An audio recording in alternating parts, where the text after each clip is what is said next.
Nós estamos em maio e muita gente já tem dito que o melhor filme de ação de 2020 foi lançado pela Netflix, que é Resgate, protagonizado por Chris Hemsworth. Calma, gente, calma, não deixa a quarentena te afetar tanto assim.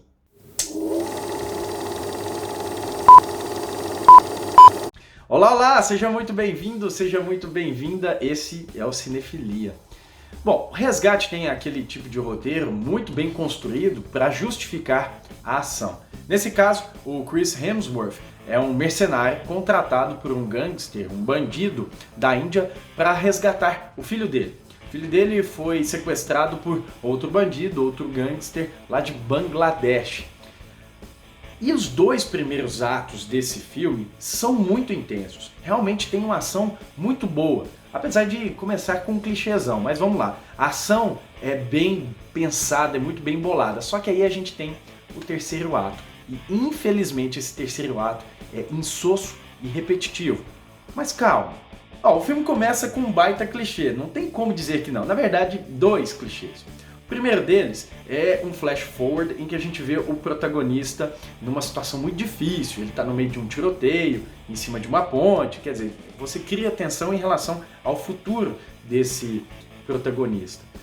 Pelo menos é o que o roteiro quer que você pense. O segundo clichê é quando a gente volta no tempo e conhece esse protagonista. Ele tem um passado difícil, ele é um cara que já está aceitando qualquer tipo de missão, justamente aquele tipo de protagonista que a gente sempre vê em filmes de ação, que tá com a cabeça mexida por alguma coisa, vai aceitar qualquer tipo de missão suicida mesmo, minha vida já tá ferrada mesmo, vamos lá, eu aceito qualquer coisa pra gente tocar a vida. Aliás, ele bebe muito, pelo menos nesse início. Depois isso não vem muito ao caso. Mas é aqui que eu falo pra gente ter calma, porque apesar desse clichê todo, o filme de início consegue criar boas cenas.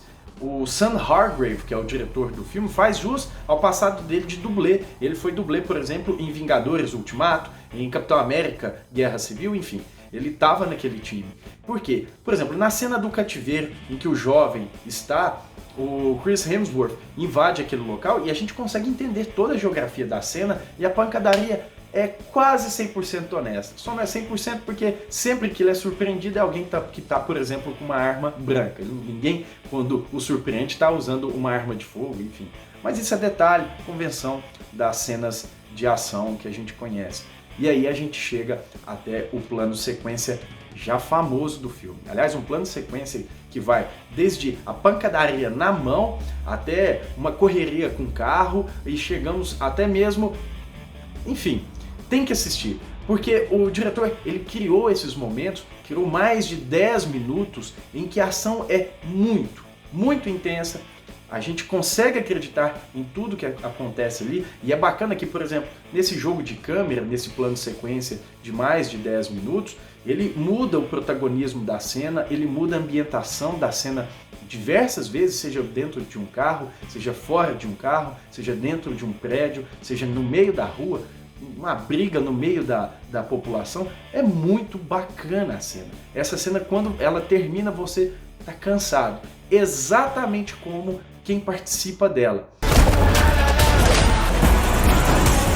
E justamente pela qualidade dessa ação, pela qualidade da cena em que o diretor está com a câmera literalmente na mão, ele está amarrado em cima de um carro filmando, ele está participando dessa ação.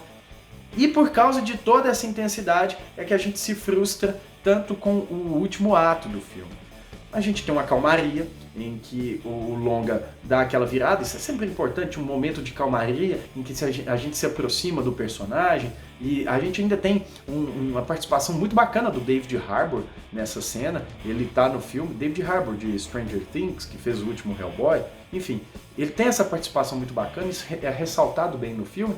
Aí a gente parte para um terceiro ato extremamente repetitivo.